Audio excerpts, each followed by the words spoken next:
Welcome to Paradelphia Radio. This is Rick Pruitt once again here on Toxic Radio, and Mr. Toxic Mike is with me in the studio. And we are on day number. Let me check my diary here. 4,825 of COVID. I knew you had a diary. I do, and it's again. It just goes on and on. This goes on and on. This is the ride that never ends. Right. But it doesn't. It's not going to end. It is the new norm. Be prepared to wear these long, and I'm holding up a mask, long into 2021. Oh boy. Well, at least tonight is a fun night because we're kicking off the month of October. Finally, the month of the Halloween season, or the well, you know what I'm getting at, the Halloween month. Yes. And we have a fun show tonight. This is a show that I actually recorded a couple of weeks ago with a gentleman by the name of Sal Santoro. And Sal is a real interesting guy. He grew up in Massachusetts, New England area, and basically he grew up in a very Catholic, Italian Catholic family. But it did not take with him. And so when he moved out west, he looked into some other alternative types of religions, and he fell into Wicca, and he kind of got involved in witchcraft and the occult. And now 30 years down the road, he owns an apothecary shop in Burbank, just outside of Hollywood, with his wife. The shop's called the Crooked Path, and basically he is an expert in all things spells, conjurings, the occult. But he is it's interesting because he really wants to promote the truth behind the word occult and the idea of spellcraft and witchcraft and things of that nature. It's gotten a very bad rap over the years, especially the word occult. People hear occult and they think evil. But like he says in the interview, occult just means hidden. That's literally what the word translates to. So, it's hidden knowledge that most people aren't aware of. And he has basically made a life for himself over the last, like I say, 30 years out there, catering to people that want to find out about other options, other ways of doing things. And he has a real interesting point of view, and he's an awesome guy. And it's ironically, given the overall topic, it's a very positive and uplifting type of interview. So I think it's going to be real interesting to hear this angle on something that is normally looked at negatively. He doesn't look at it that way, and you'll see why. So without any further ado, we have a interview with Sal Santoro. And Mike, take it away, man. All right, joining us on the show tonight, we have a very special guest. He is the co-owner of the Crooked Path, a traditional witchcraft shop located in Burbank, California. With over 30 years experience, Sal Santoro has practiced various occult systems, which include traditional witchcraft, ceremonial magic, planetary magic, voodoo, and spellcraft. Today, you can find him mixing herbs, creating custom spell candles, and blending essential oils, and he's always looking to help people and teach those with a thirst for occult knowledge, as well as demystifying this misunderstood craft. And as I said, he is with us today on Paradelphia. Sal, welcome to the show. Thank you. And great name. I like the name of your show. It is unique. People tend to like it. It came to me in a flash, and I just used it. Paradelphia. That's great. Yeah. So now, Sal, we mentioned this. We were talking off air a little earlier. You grew up in the New England area. I did. And that is definitely has a tradition for occult practices and such. Mm-hmm. How did that influence your childhood and your young adulthood? It really did influence me a lot. I'm an Italian-American descent. My grandparents are from Naples, Italy. I'm second generation technically. I did grow up in New England. I grew up partially in Massachusetts and then partially in New Hampshire. Spent my formative years there. I was actually born in Los Angeles. My parents, after World War II, my parents came out and situated. But then 2 years after I was born, my dad saw the riots coming, and he's like, "We're going home." And so we went back east, and I was raised in New England. And the occult came to me very quickly. I was always an investigative child. I always wanted to challenge authority, challenge what people believed were the standards. Growing up in that time frame, but being a young teen, it was, I was part of like the original, or OG punk rock generation. We used to go to the channel and see Black Flag and Fear and all these obscure Jodie Foster's Army punk bands. And grew up with a really good best friend who's now no longer with us. And we had always, talked about it. When you grow up in the woods of New England, you can't help but know that it exists. And, you can't go a mile into the woods back home and fall into a graveyard of 6 people that was just forgotten in time during the Middlesex time, the years of early pre-country, right? So that was always going on. And as much as the mystical sides of it was going on, I was always very much a realist. I never experienced a lot of paranormal activity. But my best friend, who I was talking about, he said, "Hey, we should check out witchcraft and magic." And he brought out 777 by Aleister Crowley. And now we figured this is probably 81, 82. So what would that be? I would be 15, so I'm like 15 looking at, if you tried reading that now at 56, it still doesn't make sense. Crowley is really hard to understand anyways. And we cracked it open, and the next thing you knew, he's like, "We're going to conjure Isis and call her." And I'm like, "Oh, let's do this," of course. And just a Saturday afternoon, Saturday afternoon in New England, right? And that's what we did for like 6 months. And I just found my way in from there. And but even prior to my best friend, I was doing weird things. Again, growing up in New England, I'm not really so much astrologically bound. I know how to work with my sun sign and my various signs in my chart, but I don't dedicate 100% of my occult knowledge and time to that. But I am a Virgo, and my rising is actually Capricorn, and my moon is Taurus. So that's trine in Earth. And when I was a little kid, like 6, 7, 8, 9, 10, I was getting boxes and filling them with dirt, acorns, sticks, rocks, and shoving them under the bed. And my mom, of course, would come in to clean my room, and she'd be like, "What the hell is going on here?" And I'm like, "I don't know, it just makes me feel better." And it did, because I was a kid with attention deficit disorder, and it was before they knew really what that was back then. It was just hyperactivity.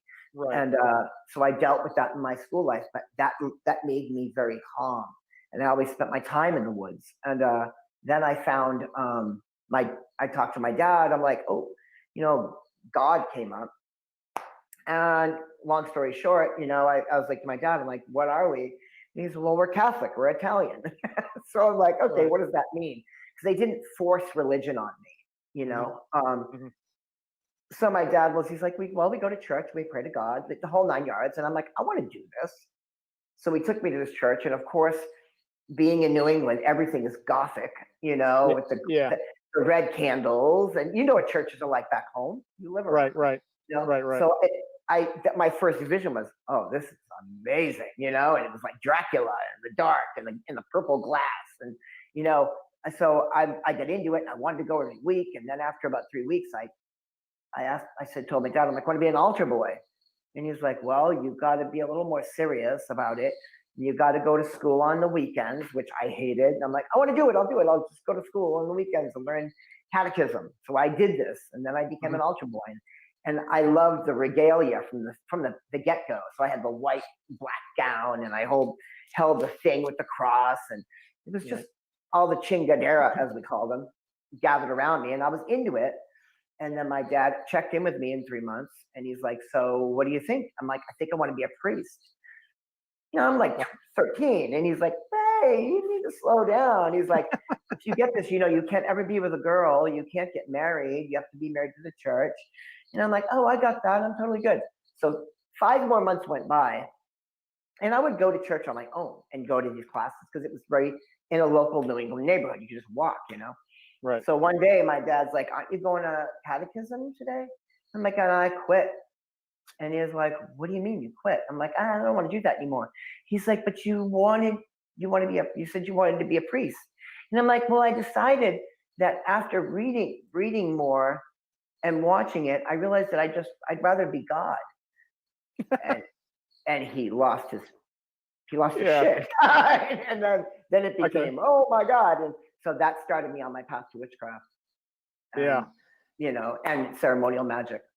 So with all that, was it more what attracted you more? Was it the ceremony, or was it the actual belief in what was being said in church, or was it the trappings and the ceremony that really attracted you? Pomp.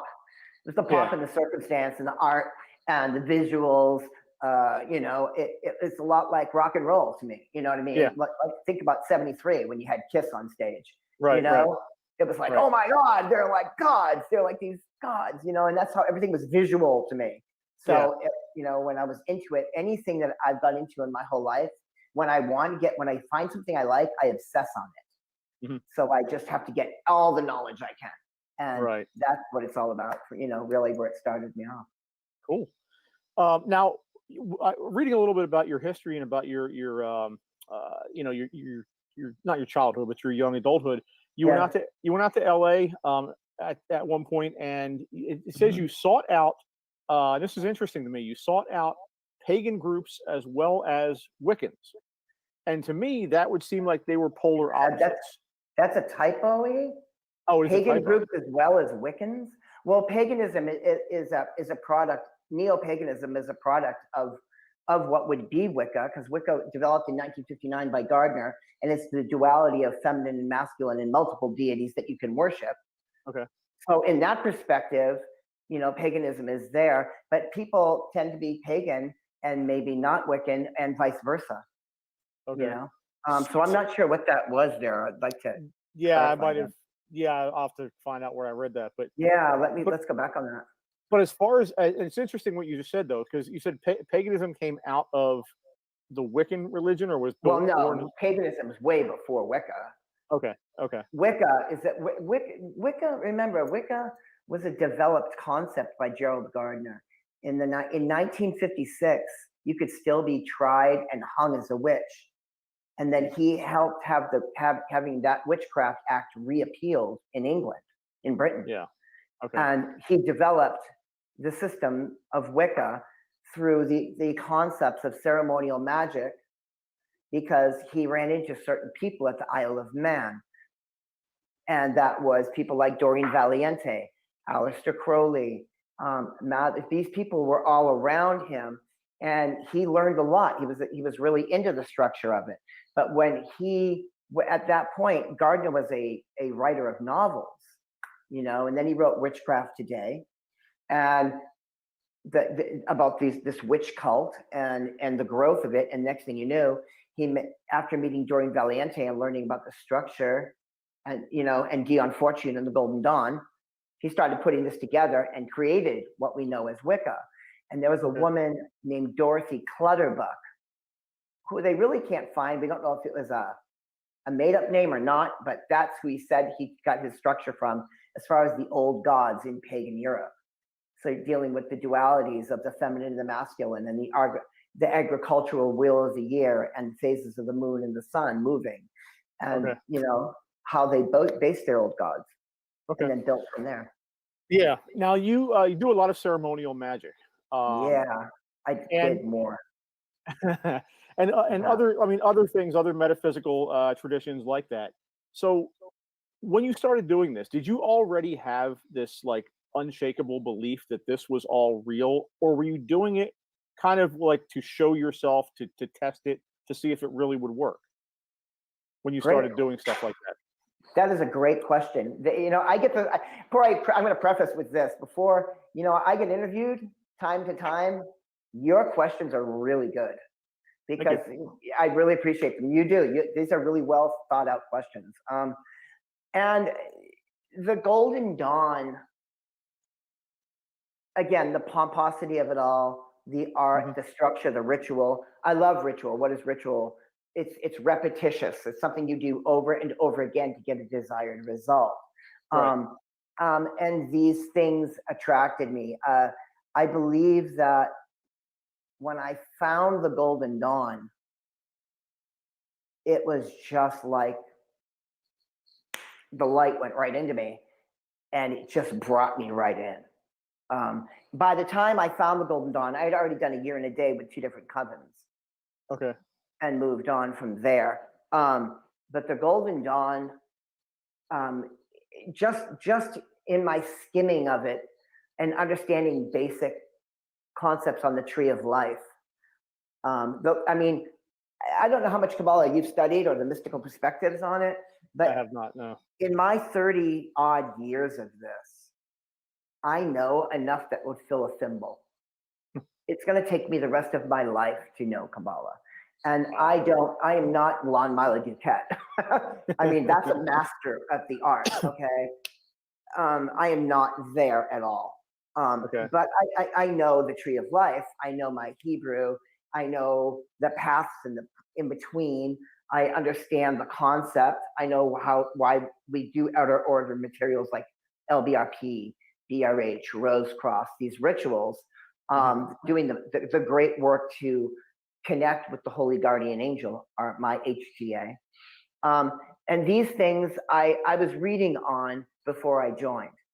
And to know that I could actually experience the current in a temple, definitely that's what ramped me up to get there. Interesting. Yeah. So now the Golden Dawn, if I'm not mistaken, is that that's the same organization that years ago was popularized by Aleister Crowley? Yeah. Aleister Crowley didn't popularize it. He was one in the order. Remember, A.E. Waite was also in it. Oscar Wilde was in it. Eliphas Levi was part of it. McGregor Mathers, Dion Fortune. There's a lot of great names where that came in, and Crowley was one of those names. He made a name for himself when he left the Golden Dawn and became this punk rock persona, and went on and said, screw it, I'm doing it my way, and here's all the information. Because he was a very intellectual man. He was a very smart man, and he mainlined right into it and got into the inner order before he left. And then he took that with him and gave it to whoever wanted it, and then restarted what was called the Thelemic traditions, or the Temple of Thelema, and the OTO. So that's an offshoot. And that's where Crowley really started to become, who he was, Elias, working in the Baphomet energies and stuff. Okay.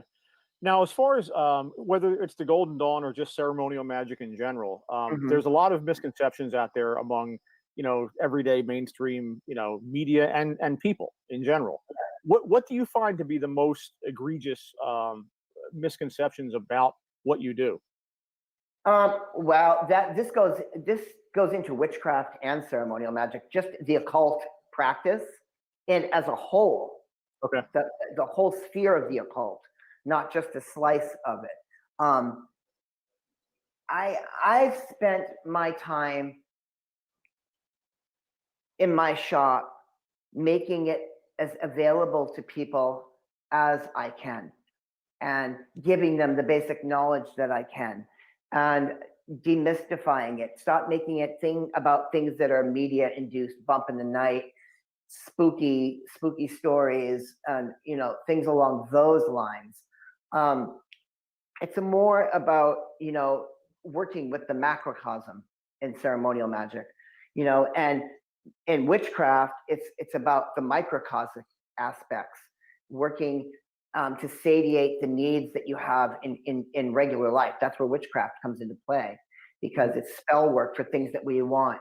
But when we start getting philosophical about Kabbalah and the tree of life, this is more the macrocosmic work, the great work that develops us into the person that we wish to become. that is better in balance and in harmony with other things. Okay. So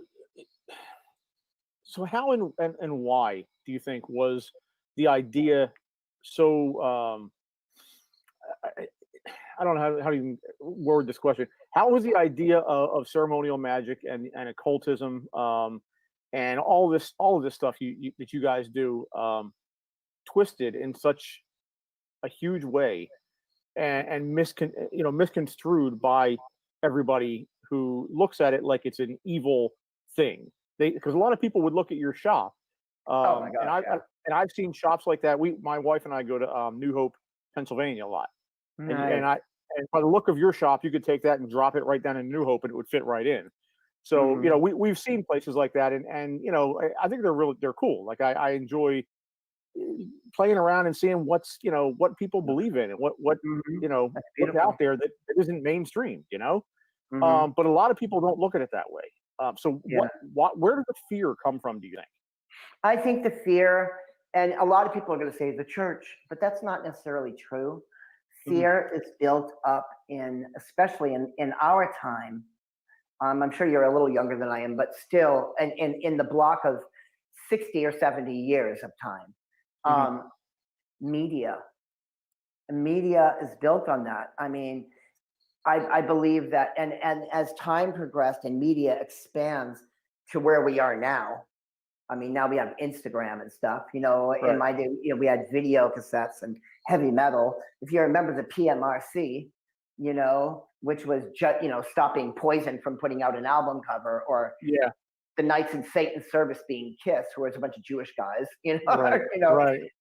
It's media induced, but I'm sure the church has a lot to do with that, because if people find something that can cause change with will and to create a physical change on this plane by working in a basic mathematical system, and I look at it as math, as a math equation, then the church feels that they're going to be put in the back seat, right? Because they're not needed. You don't need to pray to God, or you don't need to go through the priest to get to God to get this request. Right. And it's the same idea behind alien UFOs and things like that. Yeah, exactly. Stephen Greer, Right. The church doesn't want to have that out there because then something they can't explain becomes something that people question them about. And if there's no answers, then right. Yeah, I'm sorry, I didn't mean to cut you off there. It's okay. So you lose the foothold, and but it was also that way in metal. Like I think about 1987 to 1992, and I always go back to rock and roll because it's a fever for me. But let's look at Motley Crue. What was their symbol? It was that big ass pentagram on Tommy Lee's drum set. Look at Black and Lawless and Wasp. What was that all about? It was like hell and all this "We Are Sexual Pervert" Wasp's logo and sexuality and bondage and all that stuff. But it sold. Those guys weren't occultists. They were businessmen. You know what I mean? Prince sold androgyny. Those guys sold shock, and it worked. But then people got a hold of that, and then you get the silly kids. And then by the end of the 80s, we had what was called satanic panic. So everybody was like, I was possessed, and I went to a house and they were killing all these children that nobody ever heard of. You know what I mean? It was like drummed up, and then in the end, we found out it was all bullshit. Sorry for swearing, but fun. And that's where all this is coming from. Media induced, and if people have to stand on their own and can cause change with their will, that makes them guess their spirituality. See, for me, my spirituality and me doing spellcraft, to me, that's like making a pizza. I love making pizza. You know what I mean? It's an art to me, but it's by no means a spiritual action every time. It's something I need to do to cause change, to bend the reality I'm in to get the result that I want. Okay. So in your shop, you sell the means, the physical, tangible means to do these things, candles and herbs and so forth. Yeah. But you also mix stuff for people and Yes. show them how to use the products. Is that Yep. correct? If you came in my store, the difference between my store and the other stores, and I love all of them. My store is no better. I have no problem with people locally going to Green Man, who is like less than a mile away, because they're friends of mine. Mhm. I mean, people, people of a feather flock together, right? Right. But if you come into my shop, you can sit down in a chair, and I don't care if you spend $5 or $500, or you just want a bottle of water and talk about the philosophies of this with me. That's what you can do. Right. I am here to open up and just pour out, and that's what happens. And is the byproduct of that is we sell a candle or we don't. I don't. That doesn't move me. Money doesn't move me, So it's and more that's about why we're becoming successful. it's more about helping the people and giving them the information. Giving them the information. I mean, I'm not Mother Teresa. I've got a bad day, and you can look. It's really crazy because I've got like 65 people on Yelp giving me 5-star reviews, but you know what? There's 3 or 4 of them on there that say I suck, but that's okay. I'm not upset about that. Right. You know what? I probably had a bad day. I'm a human being. You know what I mean? Sometimes it happens. But you can come here and just hang out and talk, and I don't judge. It's not like some stores don't want to talk about hexes or good or bad or left or right or up or down. I try to denounce left and right and good and bad. It's just the work at hand, Right. Now, and I go share ahead. that. No, Now you mentioned, you were talking a little while ago about people coming in and getting this information and Sure. using the information in their everyday lives. So, in your opinion, what would happen if the majority of people out there started to actually use ceremonial magic in their own lives to influence their lives as well as the world around them? How do you think that would affect society? I think societally, I think it would be an amazing experience. Because and we're not talking about just ceremonial magic, even though we're stating it that. Mhm. Ceremonial magic again is amazing. I mean, when you talk about ceremonial magic, really, ceremonial magic is less about causing change with will and more about harmonizing yourself with the feminine, the masculine, the energy, the middle pillar.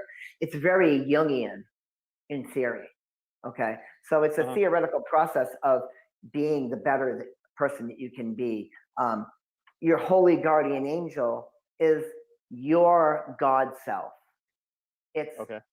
bringing down the divine light of Keter into your sphere and harmonizing with the Sephiroth on the tree to equilibrate and balance your life and live higher and live better. I mean, what would be wrong with that, right? Yeah, I mean, again, it all sounds great. Yeah. It's just a matter of getting past the fear, I think, that Yeah. people have, the fear of the unknown, because Mhm. at the end of the day, and it's ironic because religion has been out there for millennia, and Mhm. that's truly unknown, but people, because it's been worked into their belief system from day one, they Sure. grow up believing it. Something like this, the Wiccan tradition or any one of these other metaphysical traditions, that's not typically what people go from day one learning. And I Yeah. think that's really the only reason why that isn't as popular as Catholicism or That's any other Catholicism. religion out there. Yeah. And also when you join the Golden Dawn, you can still be Christian and join it. You Okay. can be worshiping the Quran, or any of the other systems of theology and still work in the Golden Dawn. This has Okay. nothing to do. You don't have to be pagan or worship pagan gods or be Wiccan or be a witch and work in the Golden Dawn system. It Okay. wasn't developed that way. If you look at literally the way they developed it, I mean, they took the Hebrew system of Kabbalah, they brought in some of the Egyptian and some of the Greek systems, and in some of the rituals, we work with the Egyptian gods to connect with that, do God forms within that energy. We also, will work with some Babylonian. There's Babylonian in there. There's Christian mythos in there. There's an amalgamation of all that work. When it was developed in what I think 1864. I mean, it was an offshoot of the Rosicrucian lodges and the Masonic lodges. Okay.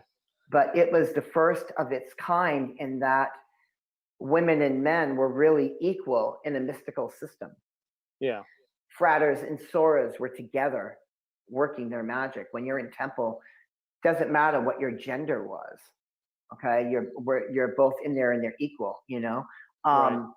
So when they started working with that circle of mysticism and working with like the Hebrew god names, like a lot of people that are witches and Wiccans don't like the Golden Dawn stuff. A, because it's too structured, and B, because they mention the word God.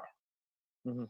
Now, why is that? Because a lot of people that come over into Wicca and the neo-paganism or goddess religions, the last thing they want to see is anything that reminds them of their Christian upbringing.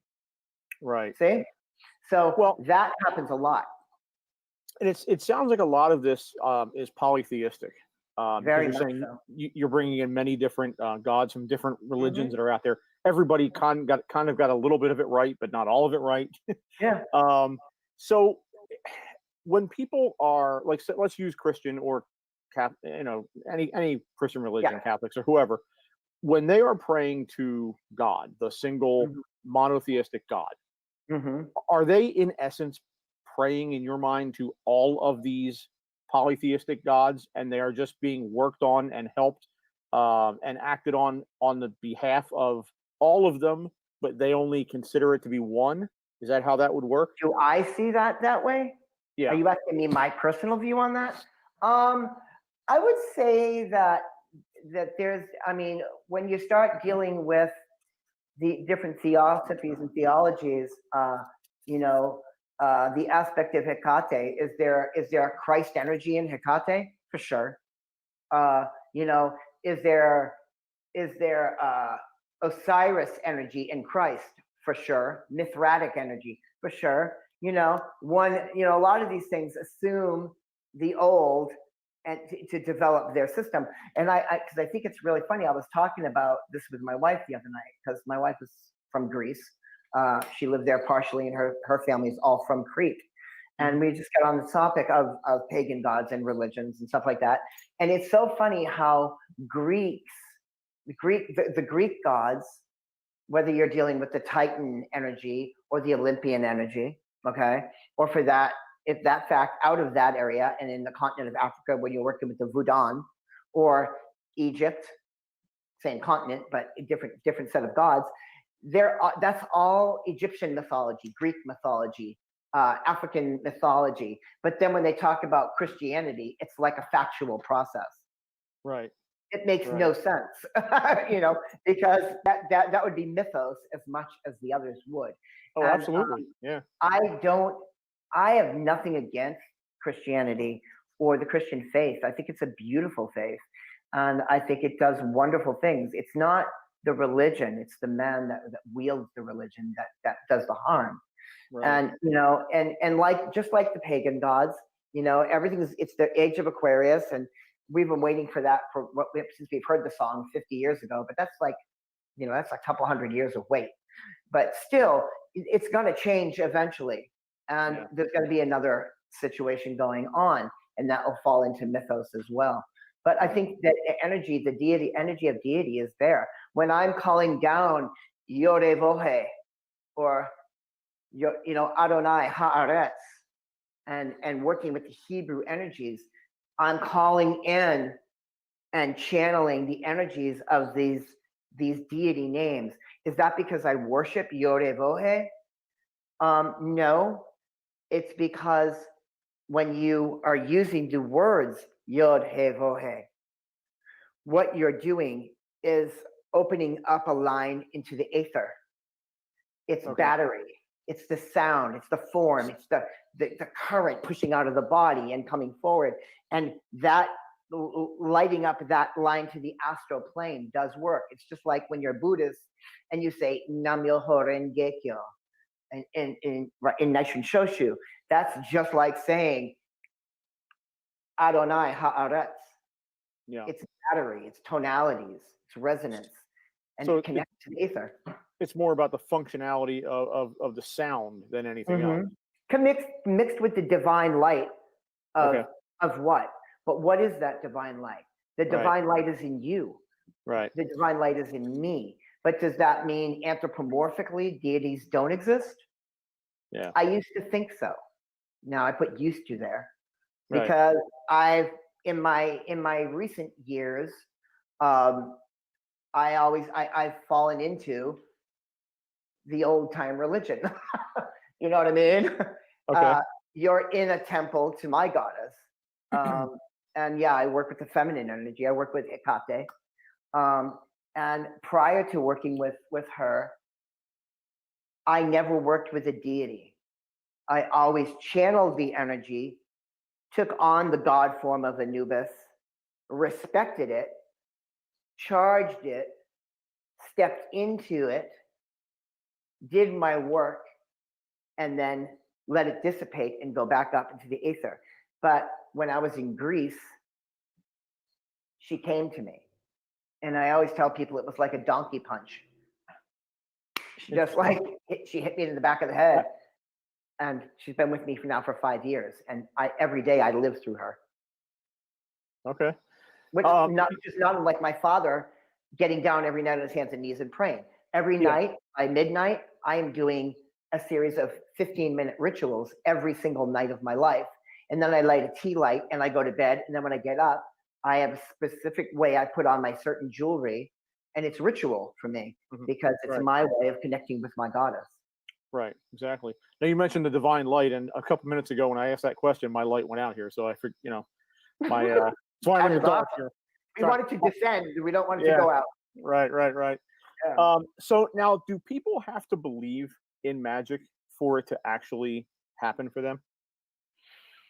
Great question.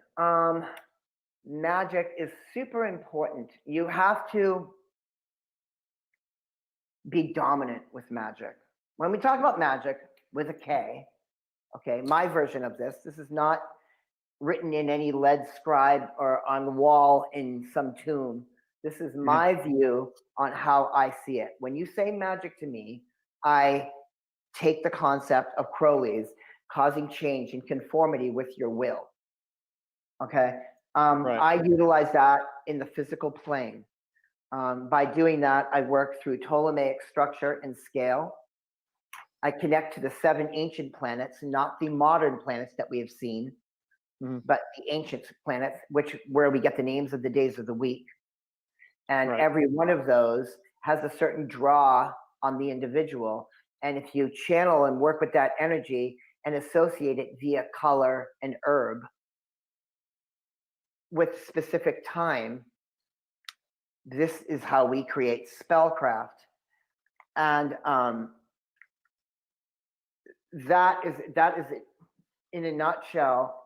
It's a little more than that, but you have to believe in what you're doing. Sure, you have to believe in it. You have to dominate it. When I say that, you don't go in and grab your incantation and be like, I really want to have a new car by next month. If I can get enough money, it's not that way. You're like, I want a new fucking car. I want it next week. It's going to look like this. And I am enforcing my intent. And if I have to be angry and scream at the pen as I'm writing it down, or if I'm angry and I am furious and the Italian in me comes out, or if I'm emotional over something that hurts and I'm crying and the tears are dropping on the page, I'm invoking that energy into my incantation. So it's about the intent and the emotion. Intent and emotion and specific mathematics and equations. Okay, when you combine all those things, you enforce that. It's not an affirmation though. It's not like an affirmation board where you're like, I want a new car, a new house, the pretty girl sitting by the pool. It's not that. Right. It's specific reasons for specific things. And once I do that work and I step away from it it's out of my mind. Right. I don't focus on it. The worst thing you can do is have a candle burning, and maybe this candle is worth going for a week because it has to move through all the planets and come back around to where it started. Hypothetically, let's say Mercury. We started on a Wednesday in the Mercury hour, and it makes it through the 7 days. It ends, it should be burning basically around, by the ending, it should be Mercury the next week. Okay. But what you don't want to do is go up to that candle and be like, how's it doing today? Because the minute you acknowledge that it's burning, you've defeated your work, because that should already be out of the conscious, because we want it in the subconscious mind, because that is the way that we get it to attach to the astral plane, and the astral plane will mimic what we want to reflect that down in the physical realm to cause the manifest to occur. To check on it, to constantly go back and get affirmation. It's right. It's like a sign. It's like weakness. It's like you're not sure. Yeah, I've already done it. It's already done. When I do the work, the minute I'm building the work, the minute I'm prepping the work, the minute I light the candle, it's already over. Right. Yeah, it's funny you mentioned that, because I had a conversation with my wife a few weeks ago where I said something similar. Like when I really get pissed off, like if I get angry at something, I say, I want this to be the case. And that's it. It oftentimes, more often than not, when I get to that point, it happens. And it's funny you mentioned that, because it kind of falls in line with what you're saying there. Yeah, it does. But now if you channeled that and you did that in a Saturnian hour to do some type of binding work, it would happen that fast. It's really? Like, boom. Yeah. Oh yeah. And it does work. People are like, the spells work. Will it work? How long do I have to wait? That's the other question that you get in spellcraft. But magic does not work in linear time. Okay. It doesn't work that way. That's why it's gone out of my head, because I'm not looking at the clock, but now if you have to have that bill paid by Thursday the 17th, and it's, 2 weeks earlier around the 1st, you know what I mean? You want to do that work. Of course, you don't want to just be like, oh, I did a spell, it's going to come. That's kind of asinine. Right. I mean, you want to go out. You don't want to see the guy going out in the backyard clipping off the electric, so otherwise you can't watch your favorite TV show and your wife's going to kick your head in. So it's like, I don't want to do that. You know what I mean? I don't want to piss my wife off. So it's like, shit, pay the bill, but it's still, you can make that happen. And that is going to cause that change to happen. I believe that. And have I seen spellcraft work fast? Incredibly so. Interesting. And have I done things that some people are going to be like, well, I don't agree with that. That's okay. Because no one, me, a book, Aleister Crowley, or his grandmother, I don't care who you are, nobody should tell you what you should or should not be doing. Right. When I get up and I'm doing a spell that might be of an aggressive nature or a combative nature, when I step up to the plate to do that working, I know within my soul of souls that I'm justifying what I'm doing. And if for some reason there's a voice in my head that says, you better just chill out for a minute, I'll back the hell off and come back and visit it the next day. Right. There's no rush, but no one morally should tell you what you should or shouldn't do. Some people say binding is bad. Well, I bound somebody a month and a half ago that was beating the hell out of his wife. It doesn't happen anymore. Now, it's interesting. I read, I forget where I read this. It's somewhere I was reading about your past, your history, and your opinions on things. And I read somewhere where you wrote that if someone comes in and asks you to do something like a binding ritual for them, that doesn't fall on you. That falls on them, even though they're not the one who literally did the ritual. Is that correct? That is a theory. That is definitely a theory. I don't let things confront me. Whenever I do my work, I've got protections around me in so many ways. I'm wearing things. There's things on my walls. There's things, oil thrown out. There's always consecrations done. There's always stuff protecting me. I've got multiple barriers protecting my work. I mean, without going too crazy and sounding like a loon here, because some people are going to watch this recording and be like, that guy's a little off to the left. But last night, 15 hours ago, I did what some would consider to be an exorcism in this room on somebody. Really? I had to, yeah, good. And it was a service, and I helped the person. It's therapeutic, but it's not the Christian version of an exorcism. Let's be clear with that. That word is such a broad thing. Your head's not spinning. It's not the movies. But it was somebody that had something on them that I needed to remove. And I took them through a process and removed it. Do they have to be present for that, or can that be done over distance? It's definitely, you want them there. Astral work that's a really hard thing to do astrally. But the work is the work. I care about people. I care about what I do. I'm a good person, but I don't do good or bad. I don't do good things to get a badge that says I'm a good guy. I do good things because my mom taught me better. I don't care what color, race, creed, gender choice you are. If you're across the street and you're carrying a bunch of bags and I look out my window, I've literally left my register to help somebody do it. But that's not because I want to be a cool guy. It's because it's just the fucking right thing to do, man. That's how I was taught, but that doesn't mean I won't put on the gloves and go to town. I will, it's my responsibility as a person that has the ability, a gun. I'm sorry, gun, a spell is like a weapon or like a gun. Okay. And you should know what you're doing. You should have knowledge in what you're doing. This is where eclecticism nowadays has become sloppy. If you take a firearm and you put rounds in it and you rack it and you chamber around and you lay it on the counter, it's going to sit there and collect dust until somebody picks it up. And if somebody picks it up, more times than not, they're going to shoot themselves or someone else. Someone's going to be hurt because this is something that needs to have you be diligent about and have training in and understand how to use a firearm. And at best, you should know how to disarm a weapon, not fire it. Worry about how to get the rounds out of it, how to take that round out of the tube, how to make it so it's not harmful.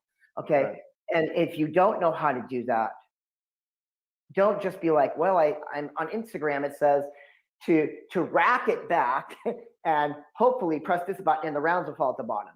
Right. No, you don't do that. You take your time, you get teaching, and then you know that this gun needs to have the power taken out of it.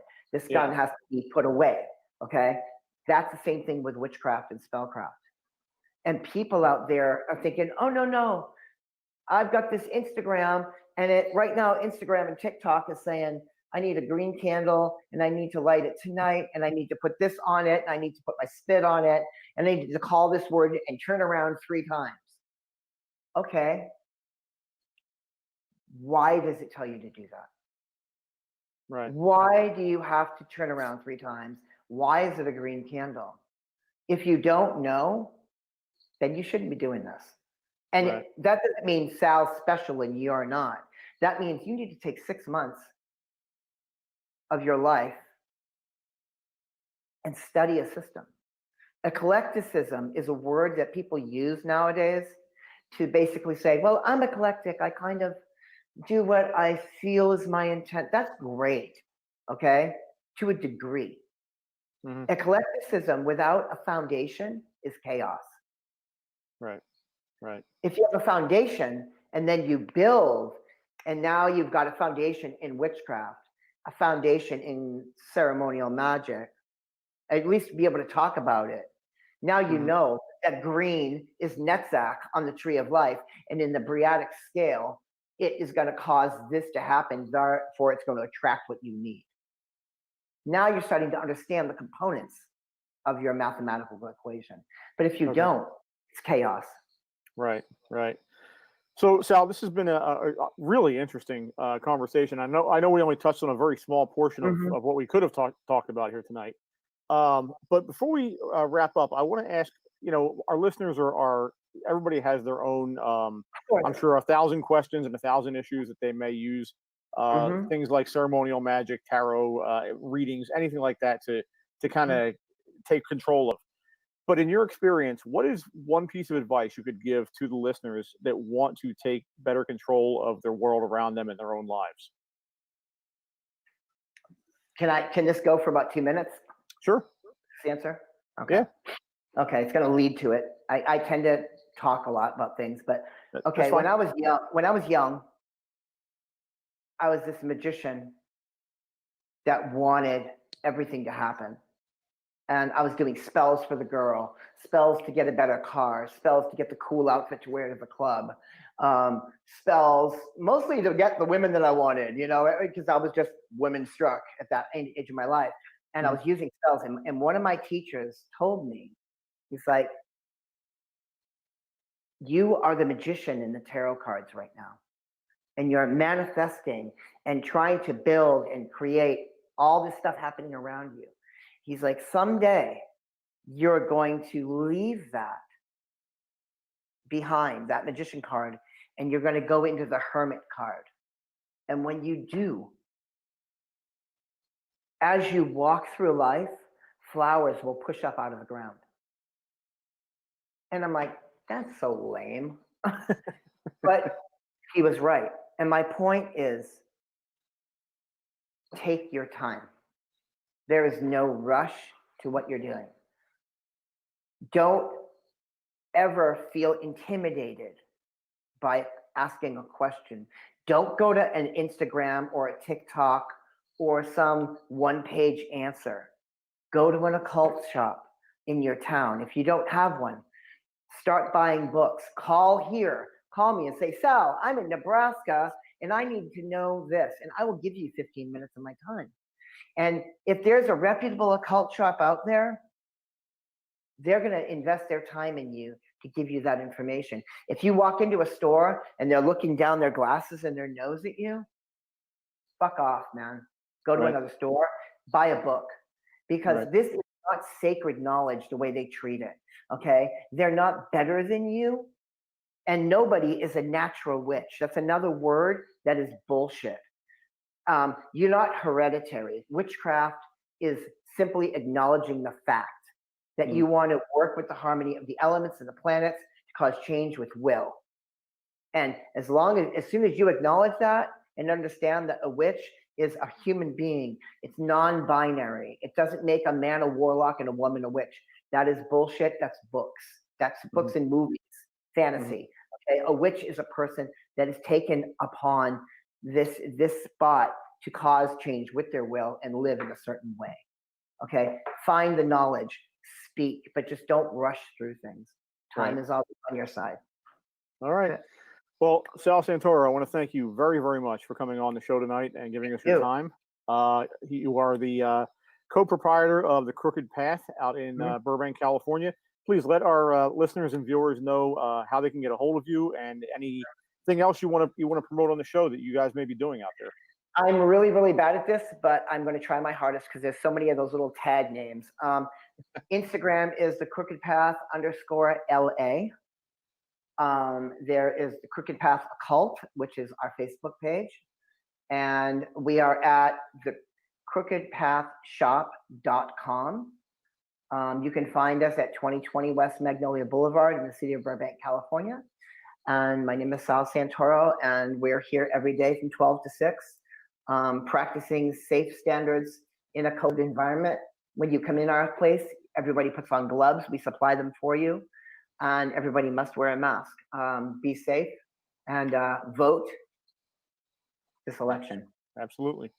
All right, man. Thank you very, very much. Again, I appreciate you coming on the show, and we will definitely link to all that stuff on our show notes so people can see that when the audio version of the podcast drops in a couple days. Thank you for your time, and thank you for all your amazing. You're a great interviewer. Thank you. You really are. And in the near future, I'm going to be starting my own podcast. It looks like with a partner, and I'm going to find you, and I'm going to bring you on to talk about paranormal stuff. Because there's things I want to know about Stephen Greer, because I just got CE5 on my phone. Okay. And I need to find out about that stuff. So thank you for your time. All right. Thank you, Sal. And again, the Crooked Path, Sal Santoro. Thank you for coming on Paradelphia, and have a great evening. You too. Bye-bye. Wow. So Yeah, that was definitely a cool interview. Sal's a good guy. He's a very interesting. And again, I dig the way he looks at things. You know, Yeah. he kind of just basically says, you know, this stuff isn't all negative. There's a lot of positive to this occult witchcraft stuff, and you just have to look in the right places and find the right angle to look at it, and you'll see it in a different way. Yeah. I dig it. I dig his outlook. I dig his vibe. It was very, very cool. Yeah. So again, we'll link to all those places in the show notes. The Crooked Path Shop, I believe, was his website, and he's on Facebook, and I believe he's on Instagram. I think he said too. And if you happen to be out in California near Burbank, he is out there. His shop is located just, I guess, right outside of Hollywood. So he, you know, he's in the hot spot for all that energy, all that crazy energy.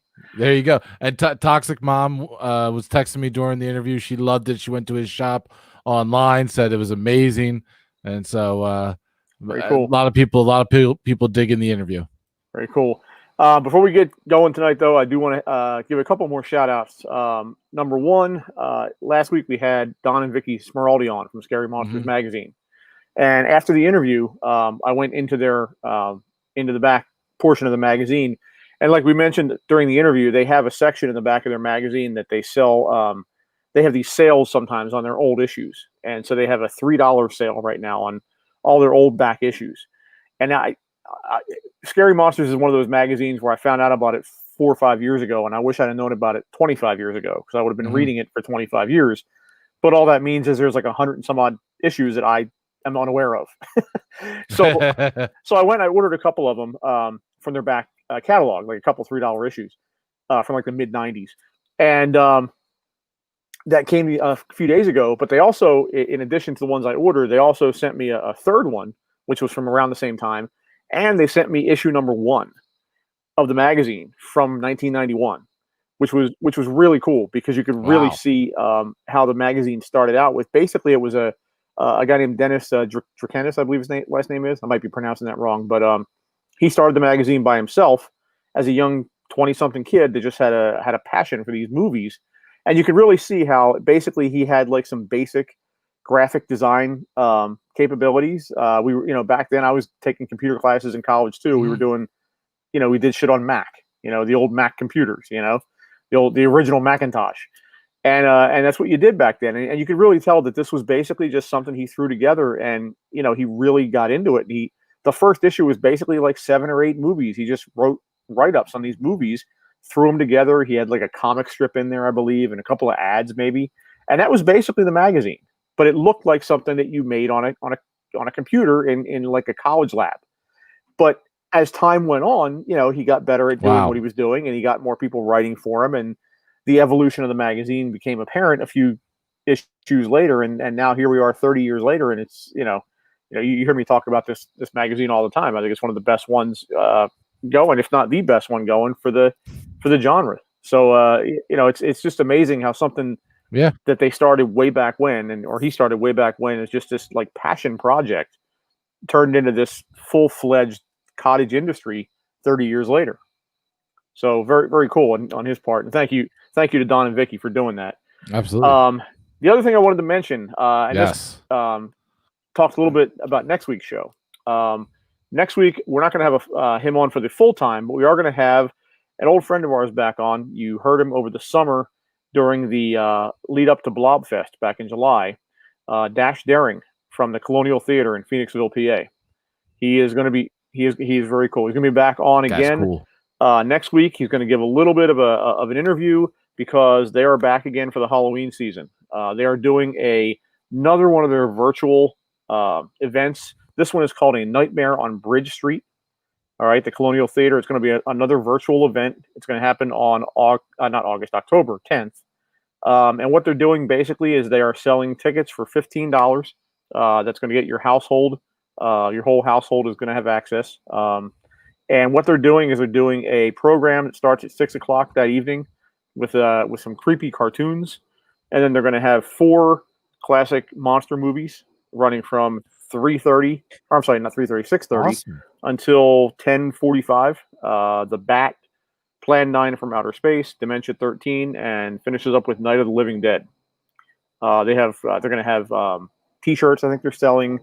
It sounds like a fun night. And Dash is going to be on next week to talk a little bit about this and explain a little bit more about what they're doing out there. But again, it's another fundraiser for the theater during this time when they obviously they don't have regular crowds coming in. They didn't have a chance to do their normal events this year. The Blob Fest. They had one in the fall. They usually do. That's like a Right. slasher. I forget what it's called, but it was like a slasher con kind of thing, and they couldn't do any of that stuff. So these virtual events are what's keeping them going. So we really want to promote them and make sure that theater hangs on, because once this COVID stuff goes away, we're going to be back full blast. Back hopefully next year. Out at Blobfest 21. Yes. All right. So that's about it for the evening. Again, I want to thank Sal Santoro for coming on. The crookedpathshop.com is where you can find his wares. And again, we'll link to all his stuff in our show notes. And so that's about it, Mike. You got anything else you want to throw in there? I'm awesome. But also go ahead and make sure, if you haven't done it already, download the Toxic Radio app for all the shows on the network, and just keep rocking out and enjoying the show. And make sure that you go over. This is a great thing for anybody who's watching live or listening later on who hasn't done this yet. Go over to iTunes, and we don't say this enough. They still do it, where you can give it a 5-star review and write a little thing there. So go do that. Go do that. And it helps, because the more reviews you get on iTunes, it pops you up and you become more visible to more people on the servers. Yeah. And any platform that you listen on, if it has a place to say, hey, this show was awesome, or hey, these guys rock, it doesn't take that much time, but it does help out a ton. Yeah. All right. So for Toxic Mike, I am Rick. This has been Paradelphia, and we are out of here.